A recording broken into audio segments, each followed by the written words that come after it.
So, Ram nak bagi overall bagi 5 bintang lah. Boleh 5 bintang Okay. So, everyone can AI.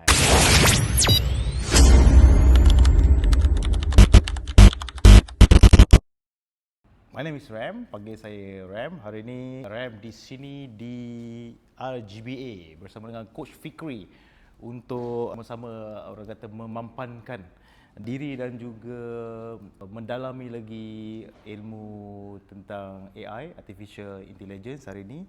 Alhamdulillah dah 2 hari kami berkampung di sini bersama-sama dengan Coach Fikri dan rakan-rakan yang lain untuk kita sama-sama orang kata mengetahui lanjutlah tentang AI advance ni. So far 2 hari ni Ram memang duduk kat sini memang terbuka gila kram. Rasa macam 2 hari tak cukup je. Rasa kalau boleh tak nak balik. Kalau boleh siang malam tu sama je kita straight je lah kan. Tapi yalah nak buat macam mana kan.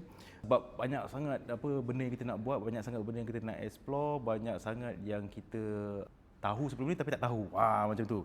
Tapi bila hari ni kita hadir dengan orang yang tepat, so dengan ilmu yang tepat, jadi kita buat benda tu lebih tepat, lebih jimat masa dan lebih cepat. Itulah apa yang pentingnya kita Ram attend untuk mendalami lah tentang AI advance ni. Jadi apa yang Ram pelajari selama 2 hari ni memang senang cerita, memang sebenarnya tak cukup, macam Ram kata tadi tak cukup nak cover semua sebab masa tu kan. Tapi Ram personally dapat explore, maknanya apa yang kita tak tahu sebelum ni kita tahu buat tapi kita pakai main hentam je.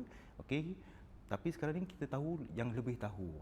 Macam tu. Jadi kita tahu guna prompt yang betul, macam mana nak guna setting yang betul. Dan macam sebelum ni Ram ada masalah dengan Gemini sebab Gemini tak boleh nak produce itu ini. Dan bila attend hari ni dengan semalam, dan Coach Fikri banyaklah tunjuk ajar. Okey, sebenarnya itu ini. So memang what we call satu peluang keemasan lah. So memang Ram tak sia-sia lah attend hari ni. Dan terima kasihlah kepada tim Ram di Studio R Asia yang memberi ruang kepada Ram untuk Ram hadir pada hari ini.